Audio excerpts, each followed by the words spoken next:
how do we guarantee that there's going to be an ROI, the return on investment? It all comes down to how much productivity we get out of this AI, of this technology. Actually, that doesn't change at all from the other pieces of technology that come up prior, right? But what's hype? What's real value? What's hype? Back to the question: how do we measure the efficiency of these tokens? Hello, and welcome to the Tech Lab Brief. Your reminder that the reports of robots taking over the world greatly exaggerated. Today is August 18th, 2026, and this is your Tech Lab Brief. Bum bum bum bum bum bum bum bum bum bum bum ba bum bum bum bum bum bum bum bum bum bum. This is welcome to the Tech Lab Brief. Cut out. Today on the Tech Lab Brief, an update of everything going on at BK Tech Labs to explain the hiatus, the long time since our last brief, just to explain ourselves a little bit on why it's been so long since the last brief. We are in full engineering mode here at BK Tech Labs. The space for doing the marketing, for setting up these briefs, gathering the news and all that, well, right now, the full focus is on engineering. And we are churning away, folks, I promise you. And we'll get to a little bit of a tech update, but first, just want to cover a little bit about the stuff going on outside of BK Tech Labs. I know there's activity, and really it's mostly about the latest model releases. On that note, we go to our first story. Google delays Gemini 3.5 Pro again.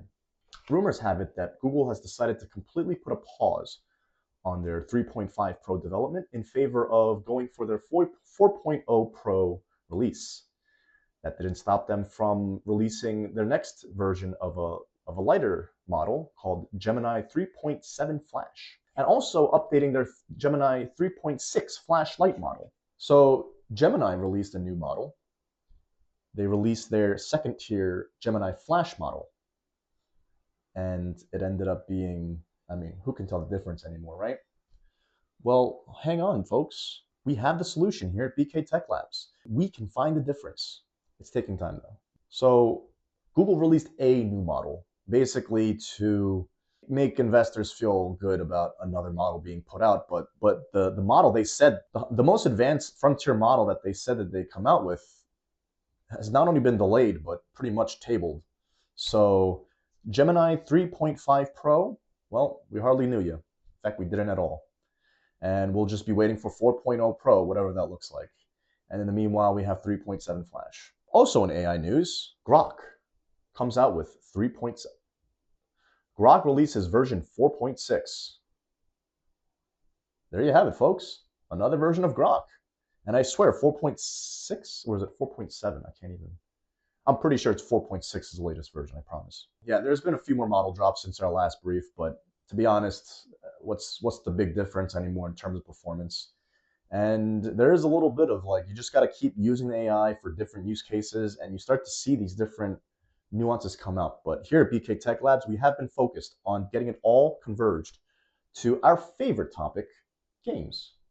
But before we get into the games, I want to go back to that thing that we covered earlier, that thing that we talked about at our last brief. So I want to return to the foundational topic of BK Tech Labs that was covered last week, called the Joule hypothesis. And one developmental piece of news that we'd like to share from BK Tech Labs is that we have come out with our very first feature on the Tech Lab OS. And on that note, let's check it out. You just go to app.bktechlabs.com. We're running a command called intro. Go to labs 001. The Joule hypothesis. Does a result become more useful if we know how much energy it costs? We'll be using two standard units of measure for energy. Can you guess them? So the first one is a light bulb, and the second one is a test tube. Well, it's called the Joule hypothesis, so I think you can guess the first one. And when you see a light bulb, you got to think of watt hour. Not the watt, but the watt hour. And Joule, they're the same thing. So we can click between them to see the different units, and we can click between the different units and see how they relate. So 1 watt hour is equal to 3,600 joules, and 1 joule is equal to 0.000278 watt hours. Well, that's cumbersome, so we'll just multiply by 1,000 to remove the leading zeros. That brings us to 1,000 joules equaling 0.278 watt hours. And 1,000 watt hours equals 3.6 million joules? Okay, well, we can reduce in the other direction, right? So we'll format our units with a prefix to remove the trailing zeros. So now 1 kilowatt hour is equal to 3.6 megajoules. All right, much simpler. And 1 kilojoule is equal to, oh, still the same thing. I guess it takes more joules to represent a watt hour, right? Yeah. Why does this matter? Consider the cost of artificial intelligence measured in two ways. One, how many tokens it processes in dollars per million tokens. Two, how much energy it consumes in dollars per kilowatt hour. Let's take a quick look at the cost of electrical energy across the United States. Wow. This isn't exactly the best map of the United States, but I guess it evens things out. So BK Tech Labs, we're here in the city of New York, the great city of New York, and we pay 23.19 cents per kilowatt hour. It says all end-use sectors, and I believe this graph is actually covering not just consumer or residential, but commercial, and then there's one more, I forget, residential, commercial, and industrial. But yeah, so I mean, if you want to know who takes the cake, it's these guys. Hawaii pays 46 cents per kilowatt hour. And I believe, well, we can sort this by cost too. So New Mexico takes the cake at the cheapest electricity. And California, New Mexico, you could explore around in your own time. So we move on. And next, let's explore AI token processing costs, starting with the leading frontier AI providers in the US, OpenAI and Anthropic. So we have our 3 models offered by OpenAI and our now 4 models offered by Anthropic. It's literally just pricing based on what they claim to be intelligence levels. They're not very transparent about, they're rather opaque about the further details of how the intelligence actually operates underneath the models. It would be nice to have some parameter counts, but I guess there's benchmarks. Benchmarks are they good? Stay tuned. As we draw a mental map to connect the gap between energy costs in dollars per kilowatt hour to token costs in dollars per million tokens, we start with the following question. How can we measure the efficiency of these tokens? I want to pause there actually. How can we measure the efficiency of these tokens? You know, one thing's for sure over the last week, there have been models coming out and whatnot, but the biggest thing I've noticed, I don't know about you, is how the financial markets have been moving. It's like, whoa, whoa, whoa, whoa, whoa. And I'm sure you see all the news about the investments being made in AI, how the big tech companies have collectively spent, and the numbers just stuck in my head now, $725 billion of CapEx, capital expenditures, basically investing in AI, in developing data centers and whatnot. And that's a whole lot of money. And yeah, there's all this talk we could do about the circular financing and like how one company is taking out a loan to finance chips that they end up buying for themselves and end up going right back to them just so it looks like they're making more revenue, blah, blah, blah. But the real question is, what's the output? How do we guarantee that there's going to be an ROI, the return on investment? It all comes down to how much productivity we get out of this AI, of this technology. Actually, that doesn't change at all from the other pieces of technology that come up prior, right? But, you know, what's hype? What's real value? What's hype? Back to the question, how do we measure the efficiency of these tokens? First, we establish a frame of reference estimate to correlate energy consumed and tokens processed. Back to it. $1 equals 1 kilowatt hour, which equals 3.6 million joules. Where does that leave us? Will this baseline estimate lead us to improve understanding of AI's cost between energy consumption and token production? Will this baseline estimate lead us to improve understanding of AI's cost between energy consumption and token production? Consumption and production, as well as its efficiency? This is our long-term tech lab experiment, the Joule hypothesis. What will your first tech lab experiment be? The connection between $1 of provider cost and 1 kilowatt is a policy baseline. It is not a claim that $1 of AI usage physically consumes 1 kilowatt hour of electricity. In this ecosystem, Joules measures AI capacity made available and consumed while producing an observable result. They do not inherently measure intelligence, human effort, or the intrinsic value of that result.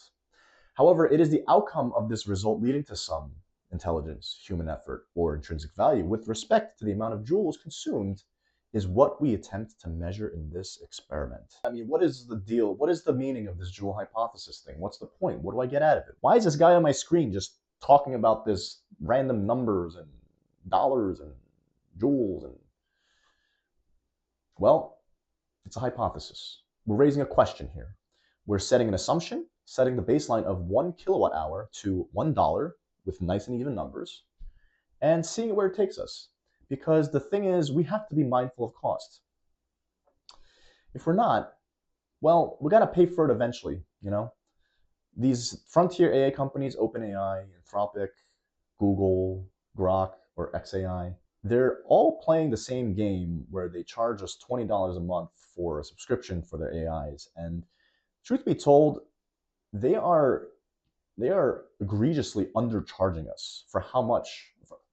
I believe we're getting severely undercharged for the amount of value, for the amount of actual electricity spend that they do to run these AIs. And I get the feeling that they're just hoping that everything will kind of equal out of like users who pay for the AI and don't use it, and the ones who pay for the AI and use the heck out of it. Because there's actually not that many limits on how much AI you can actually utilize. And well, we'll see where that game ends. But the reality is that all these AI providers also have their base. They have a separate rate for how much they charge tokens to be used over their API, which is a way to programmatically, application programmer interface, a way to programmatically access the AIs, the AI model. And there has to be some relation there's definitely a relation between how much the AI providers are charging for their API, for their AIs over the API, and how much consumption, how much utility that they have to spend, how much goes out of their operational expense to provide that AI service. The $1 equal 1 kilowatt hour equaling 3.6 million joules. It's an estimation. It's basically saying, hey, let's just fix it to this number and begin this journey where we can begin to understand how much AI we're using with respect to some relative resemblance of the amount of electricity it consumed. And joules are nice because it goes easily into the millions. And the thing with trying to capture token spend is that once you start talking about like 5 cents, 10 cents of token spend, it doesn't really have meaning because we think about a lot of other things with the US dollar. So we're sticking with electricity, which is the fundamental unit of what's driving this AI usage. And on that note, that brings our brief today to an end. Hope you enjoyed it. Please tune in again. And now, your minute of Zen. Oh, I'm supposed to also talk about memberships being more than just supporting the platform, and now, your minute of Zen.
All right, enjoy the rest of your day.